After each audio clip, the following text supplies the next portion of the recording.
دوستو السلام علیکم۔ آئیے آج سورہ عنکبوت جو کہ 29 نمبر سورہ ہے اس کی آیات 50 سے 52 تک کا مطالعہ کرتے ہیں۔ تو سب سے پہلے ترجمہ۔ بسم اللہ الرحمن الرحیم۔ اور وہ کہتے ہیں کہ اس پر یعنی پیغمبر پر اس کے رب کی طرف سے نشانیاں کیوں نہیں اتاری گئیں؟ کہو کہ نشانیاں تو اللہ کے پاس ہیں اور میں صرف کھلا ہوا ڈرانے والا ہوں۔ کیا ان کے لیے یہ کافی نہیں کہ ہم نے تم پر کتاب اتاری جو ان کو پڑھ کر سنائی جاتی ہے؟ بے شک اس میں رحمت اور یاد دہانی ہے ان لوگوں کے لیے جو ایمان لائے ہیں۔ کہو کہ اللہ میرے اور تمہارے درمیان گواہی کے لیے کافی ہے۔ وہ جانتا ہے جو کچھ آسمانوں اور زمین میں ہے، اور جو لوگ باطل پر ایمان لائے اور جنہوں نے اللہ کا انکار کیا وہی خسارے میں رہنے والے ہیں۔ دوستو آئیے اب ان آیات کو سمجھنے کی کوشش کرتے ہیں۔ یہ آیات اس بات کی وضاحت کرتی ہیں کہ قرآن نے اہل کتاب کے سکھائے ہوئے ایک اعتراض کا جواب کس طرح دیا جسے قریش نے پھیلا رکھا تھا۔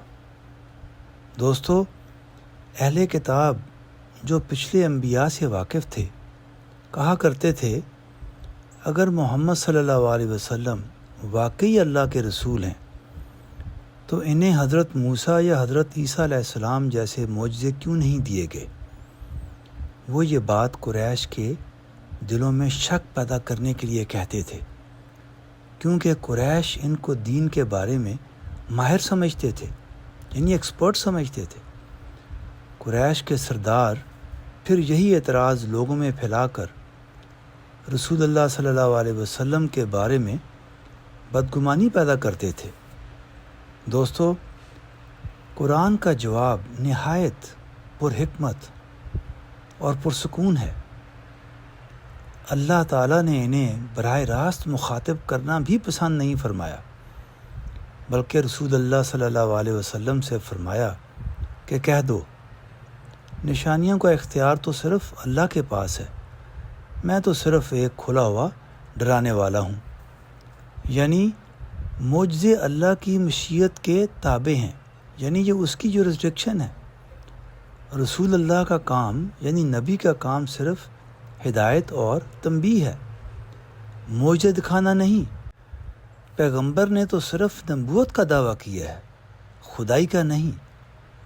دوستو اس کے بعد دوسرا جواب یہ دیا گیا کہ قرآن خود سب سے بڑا معجزہ ہے۔ کیا ان کے لیے یہ کافی نہیں کہ ہم نے تم پر ایک کتاب نازل کی ہے جو انہیں سنائی جا رہی ہے؟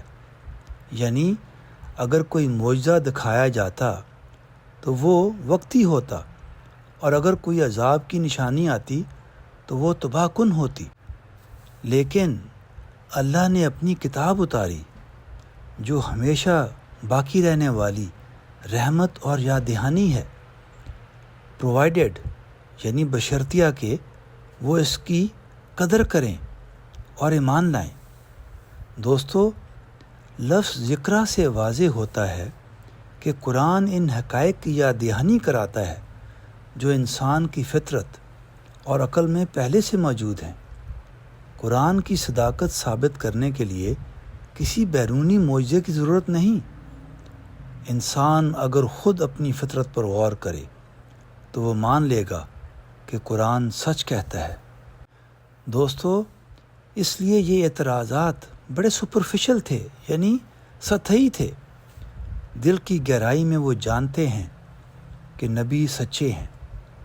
نبی سے فرمایا گیا کہ زیادہ بحث کی ضرورت نہیں، بس کہہ دو اللہ میرے اور تمہارے درمیان گواہی کے لیے کافی ہے۔